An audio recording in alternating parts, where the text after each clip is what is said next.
ఈ అన్ని ఇబ్బందులు నీకెందుకు కలుగుతున్నాయి అని అనేక మంది నిన్ను అంటున్నారా? ఎందుకనగా నా ప్రభు సిలువలో వేలాడేటప్పుడు అంటున్నారు, నువ్వు నిజంగానే దేవుని కుమారుడైతే సిలువ దిగిరా అంటుండు.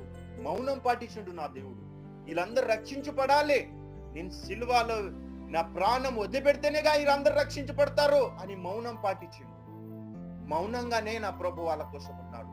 ఈ రోజు నువ్వు దేవుని తెలుసుకున్నావు, నీ బతుకు ఇంతే, నీ జీవితం ఇంతే అనే వాళ్ళ మనసులు కోసం నువ్వు ప్రార్థన చేస్తున్నావు. మౌనం పాటించి, ప్రభా వారిని నీ దృష్టిలో పడాలి, వారు నీకు దొరకాలి, నీ చేతిలో పట్టపడాలి, నీ చేతిలో బాణంగా వాడపడాలి ప్రభా.